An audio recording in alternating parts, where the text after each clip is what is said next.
In 1888, a woman in London could purchase arsenic over a pharmacy counter with less social discomfort than she could purchase a cloth for her period. Let that land for a moment.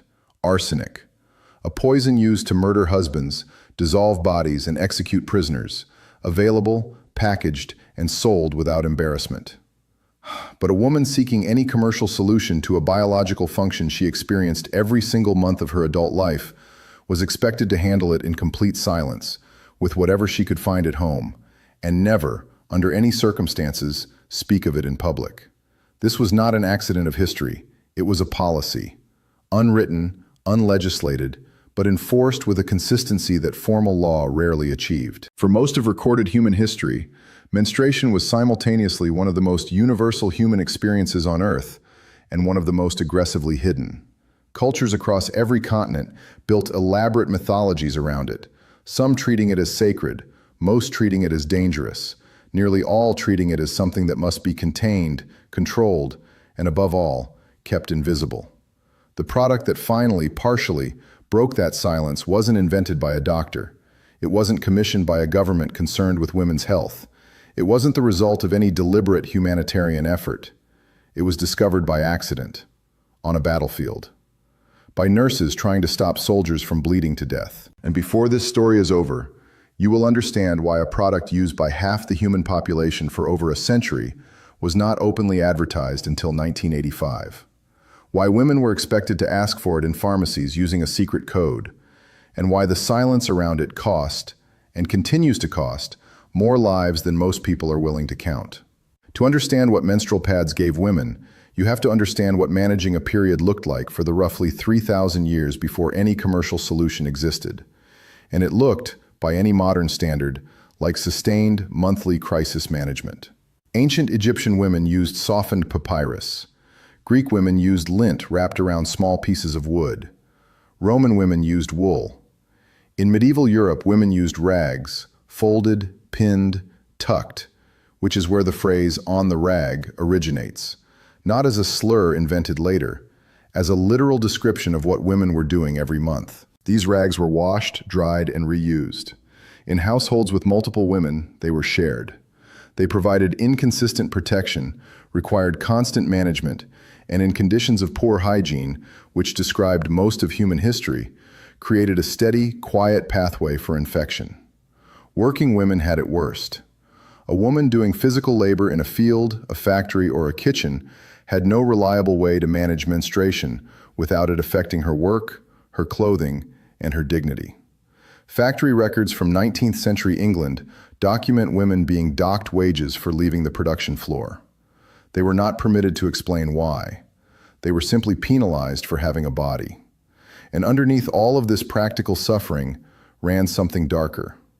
Something that compounded every physical difficulty with a psychological weight that made solving the problem almost impossible. The belief, written into religious texts, medical journals, and cultural common sense across virtually every civilization on Earth, that menstruating women were dangerous.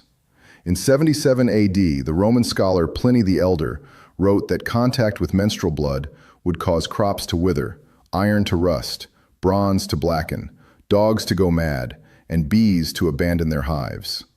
He was not writing fiction. He was writing natural history, the authoritative scientific text of his era, copied and referenced for over 1,000 years. That is not a footnote. That is the operating manual of Western civilization's relationship with menstruation for 10 centuries. The Old Testament declared a menstruating woman ritually unclean for 7 days.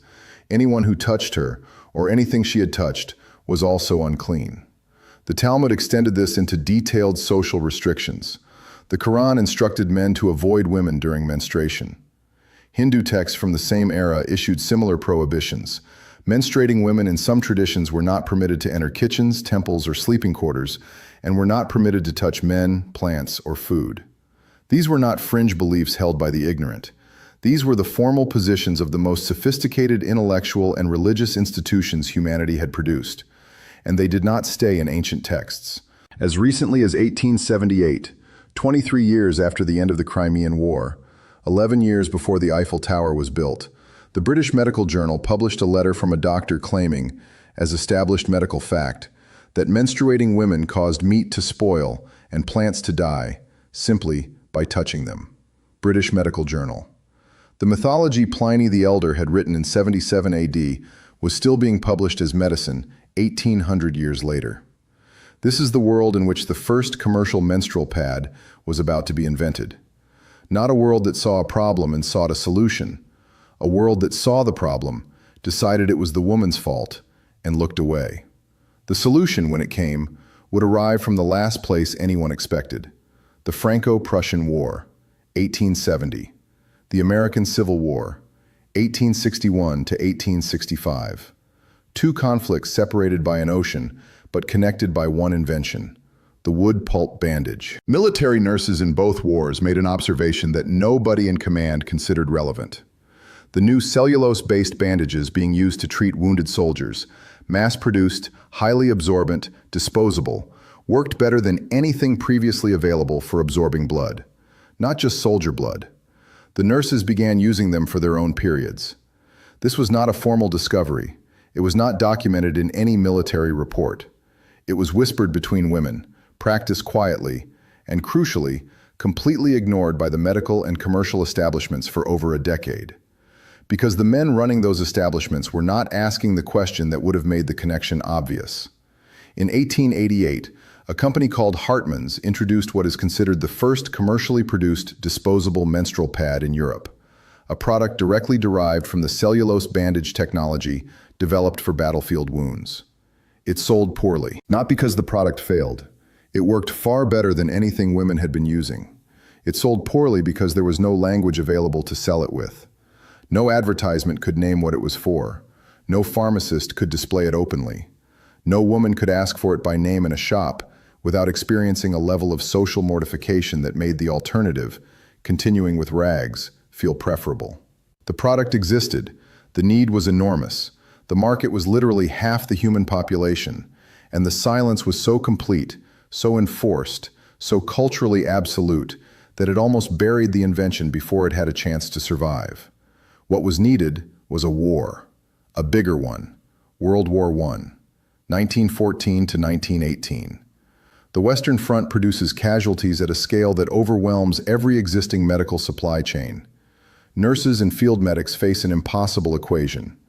Not enough cotton bandages, too many wounds. Kimberly-Clark, an American paper company, develops a new material called cellucotton, a cellulose wadding that absorbs 5 times more blood than cotton and costs half as much to produce. The United States Army orders it in industrial quantities, and once again, the nurses notice. This time, the observation doesn't stay quiet. In 1920, Kimberly-Clark launches Kotex, the first mass-produced, nationally marketed disposable menstrual pad in American history. It is made from the same cellucotton developed for battlefield wounds. The product is revolutionary. The marketing problem is nearly insurmountable. No mainstream American newspaper will accept an advertisement for it.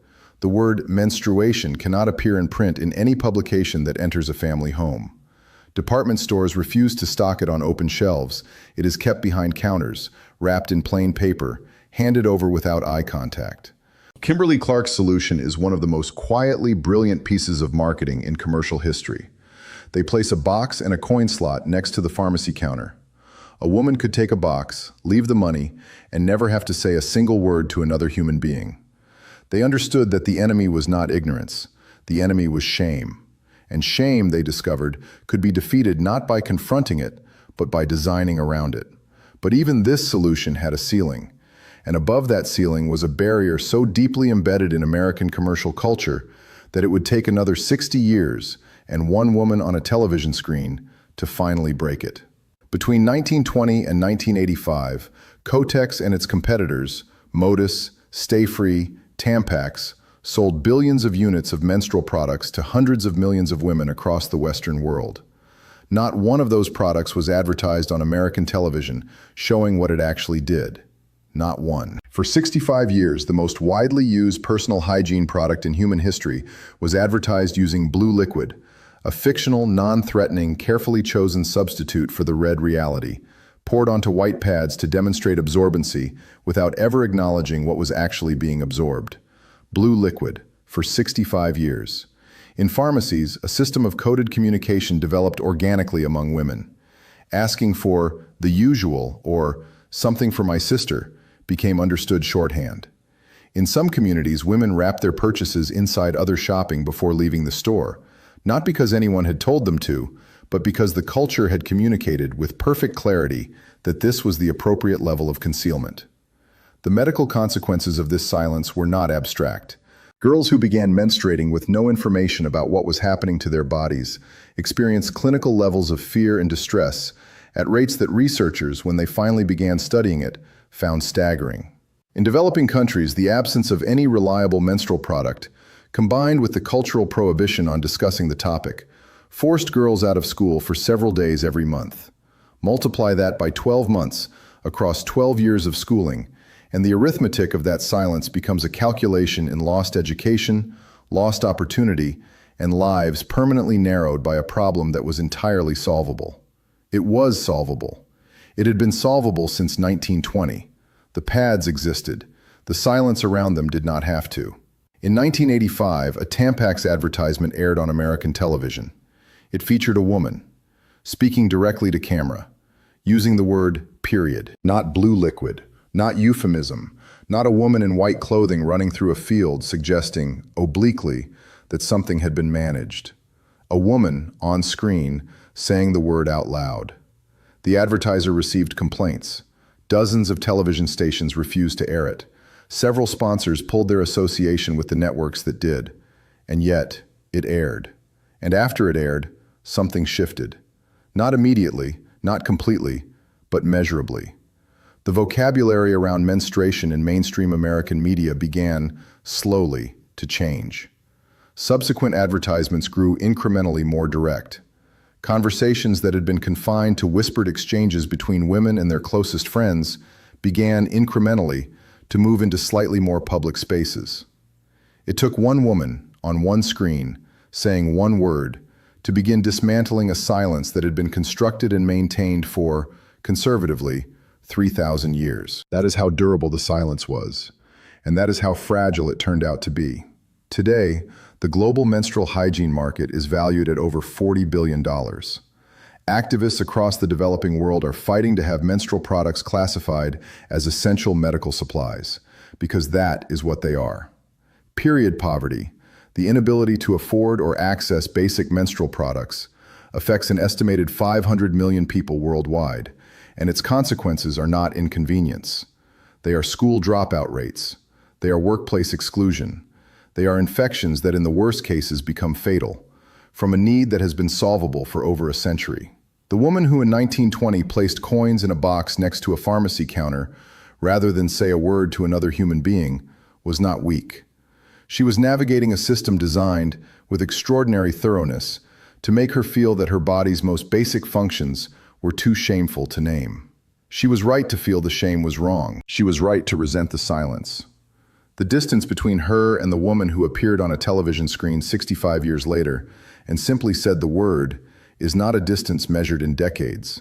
It is measured in the precise, accumulating weight of every woman who came before her and was told in 1,000 different ways that what happened to her body each month was something the world did not need to hear about. One word, said out loud. That is how long it took, and that is how much it cost.